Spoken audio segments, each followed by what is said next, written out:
Welcome back to Trend Guards. Okay, let's get right into today's explainer, because this is massive.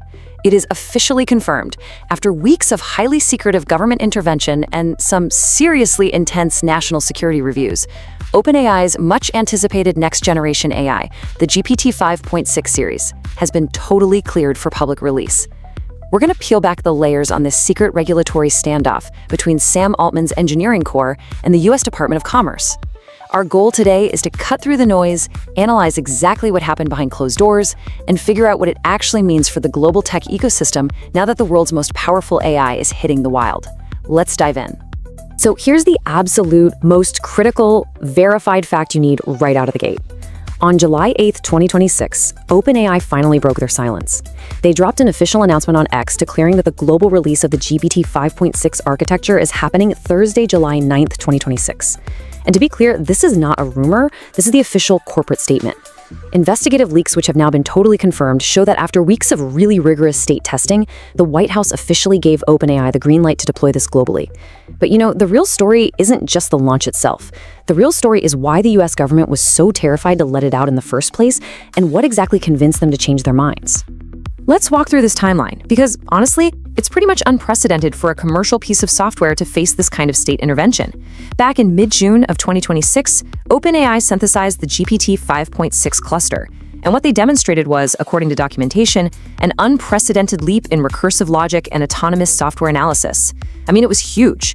Almost immediately in late June, Washington stepped in and requested a strict, temporary freeze on public deployment. OpenAI complied, taking the system dark to the public. During that freeze, preview access was locked down exclusively to vetted, US-only defense and infrastructure partners.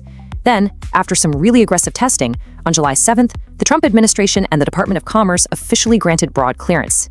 And that directly led to the July 8th public declaration we just talked about. Looking at this timeline, it's incredibly clear the government treated this AI not as some neat consumer app, but as a dual-use military asset. But why halt it in the first place? What triggered this massive federal panic? Well, looking at global security reports, it boils down to a terrifyingly powerful upgrade in the model's code intelligence, specifically a capability called autonomous zero-day detection. Basically, this is the system's ability to independently identify unpatched, totally hidden flaws in core global code infrastructure. Security officials were looking at this and realizing, in the wrong hands, a model with these capabilities isn't just a helpful coding assistant, right? It effectively becomes a fully automated, weaponized cyber intelligence engine that can find and exploit institutional backdoors at machine speed. And that exact threat is what the Department of Commerce was evaluating during that late June freeze. Looking at their official enterprise documentation, OpenAI's strategy here is clearly designed to capture literally every tier of the global market, all at once. At the absolute top, you have GPT-5.6 Sol. This is the elite flagship. It's built purely for multi-step autonomous reasoning, targeted straight at enterprise and advanced science. We're talking about a system designed to think, plan, and self-correct across hours of background processing without any human intervention. That raw, unthrottled intelligence, that's what Washington was so busy testing. Sitting right below that is GPT-5.6 Terra, which is your mid-range workhorse. Terra is super analytical, built for high-volume workflows, think processing massive legal documents or refactoring legacy code for everyday consumers and devs. And finally, there's GPT-5.6 Luna. This is their blazing fast utility model, bringing ultra-low latency and ultra-low cost computing to real-time agents and mobile apps. I want to take a quick second to pause on Luna, though, because strategically, it's fascinating. Luna is basically OpenAI's ultra-low latency defense against open-source ecosystems. While Sol and Terra are definitely the ones grabbing the headlines for their reasoning powers, Luna is hyper-optimized for real-time edge applications and voice-to-voice interfaces, where you need latency to be practically zero. By dropping this highly capable, super cheap model onto the market, OpenAI is actively building a defensive wall. They are trying to stop developers from migrating over to free, open-source alternatives for their mobile and edge computing needs. This regulatory shift brilliantly illustrates the two totally different fronts of the current US AI strategy. OpenAI isn't operating in a vacuum here, right? Just across town, the rival Anthropic has been aggressively developing its own next-generation frontier architecture, codenamed the Mythos series. But look at the stark difference in their approaches. While OpenAI is launching globally right after a sudden federal freeze and rigorous state testing, Anthropic is building the Mythos series in deep, ongoing coordination with international security frameworks. They are actually scaling up pre-release government access to make sure their systems don't bypass safety guardrails. We are essentially watching a real-time comparison of how the world's top labs navigate that super tightrope between rapid commercial deployment and strict national security compliance. Ultimately, the US government had to face a pretty harsh economic truth, which is really the core reason for this regulatory shift.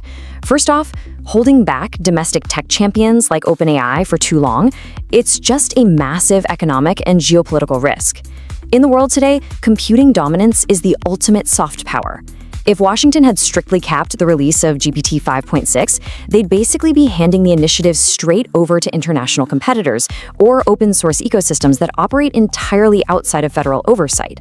So their new strategy is explicitly clear. Washington is no longer trying to slow the technology down. Instead, they're prioritizing keeping American laboratories decisively ahead of the global pack, even if that means greenlighting models that possess raw, razor-sharp hacking and coding capabilities. If you take away just one thing from today's explainer, make it this. As of July 9th, 2026, the boundary between private corporate technology and state national security has permanently evaporated. AI is officially a state-sanctioned frontier asset now. These tools, Sol, Terra, and Luna, they bring unprecedented autonomous digital creation to the public internet. Absolutely. But they also bring the potential for unprecedented digital vulnerability. The gates are completely open, the technology is cleared, and the entire tech landscape has fundamentally shifted.